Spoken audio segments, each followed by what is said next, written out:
Hello everyone, it's Chris with Nerdy Soaps. Today we're going to look in my journey into soap making. A couple of years ago, I got the itch to first start trying to make soaps. When I got this itch, I had never made soaps, never seen soap made, and didn't even know anyone who made soaps. Nevertheless, this was something I wanted to try. At the time, I was beginning to look into the ingredients that went into things, both for my body as well as the foods that I was eating. I was looking into the ingredients for the foods I was eating, started making my own breads, my own pasta, and yes, I even got into sourdough for a little while. While I don't make as much bread as I used to, and I actually end up going more store-bought now, it is still something that I do from time to time. It was getting frustrating watching a loaf of bread that I'd spent time and effort on going moldy and stale on the counter. Now, I know most people don't have that problem with fresh homemade bread going bad, but it was a problem that we had from time to time, and it got a little bit frustrating. The first time I made soaps, I definitely went about things the hard way. See, I had purchased the equipment that I would need, minus a digital scale. So what I did was I went online, tried to find the densities, and then using the densities, tried to calculate into a volume that I could use for making soaps. I had read about the dangers of lye when working with soaps. So for my first one, I was very nervous, but I still decided I was going to go for it. I mixed up all the ingredients, poured it into the mold, let it harden, and was ready to attempt to cut it. Note that I said I attempted to cut this bar of soap. After I pulled it out of the mold, went to cut it, and the soap shattered into hundreds of pieces. It was just so hard that I couldn't do anything with it. I looked online to see what it could possibly have gone wrong and realized I was likely very lye heavy. When I was reading about this, I also determined that there was something called the lick test, where you can lick a bar of soap to see if all the lye has been saponified or not. I licked it, and it tasted like I had licked a battery. With this, I decided the soap wasn't safe to use.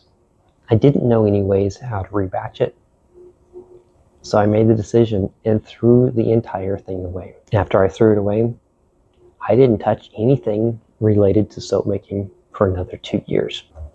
All of my soap making materials and equipment sat in a box till April of this year, when I tried a new commercially available body wash and didn't like the way that it made my body feel. After this, I looked more into making my own soaps and realized that there weren't many ingredients that were actually needed for a bar of soap. Once again, I broke out the equipment that I had previously put in the box, brought out the protective gear, and was ready to get go at it again. I was still very nervous working with lye, as I hadn't had enough experience with it before to develop a familiarity and a comfort with working with it. This next batch of soap that I made only had a few ingredients. I used a mixture of coconut oil, olive oil, and lye to make something very simple. Knowing how my previous batch had turned out, I didn't want to try anything too complicated. I didn't want to use scents or colors or even try different patterns. I just wanted to try something very simple that would be easy to use, and I could know if soap making would be something I could do in the future. Since the previous time I had tried making soap, I purchased a scale.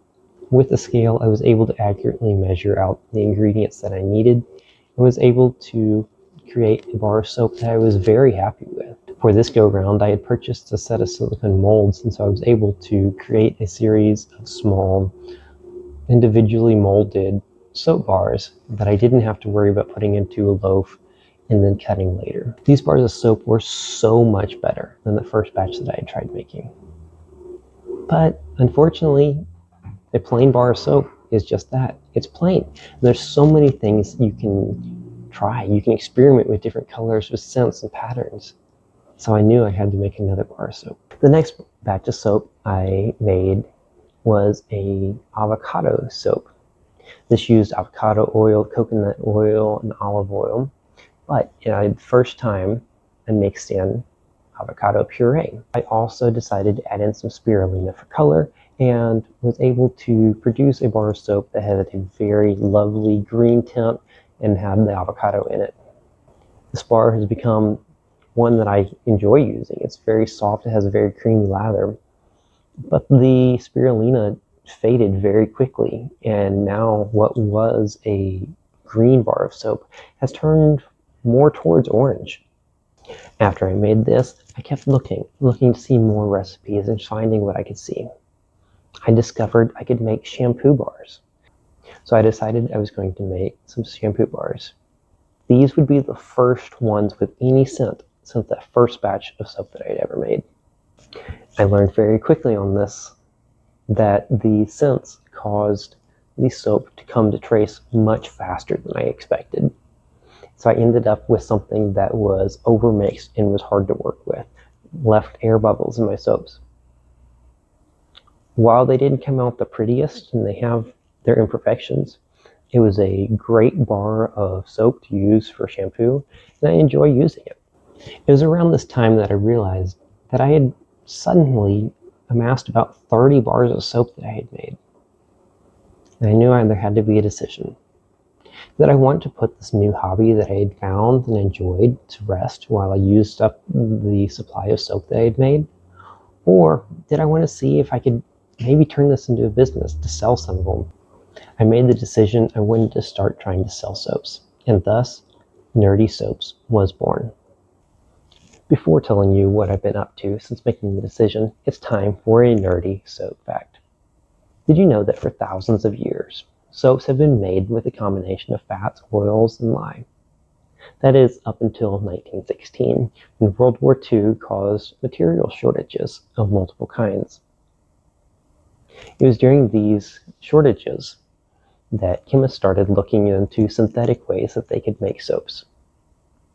With these synthetic ways, it became cheaper to make soaps. We ended up with something that is now the modern detergents.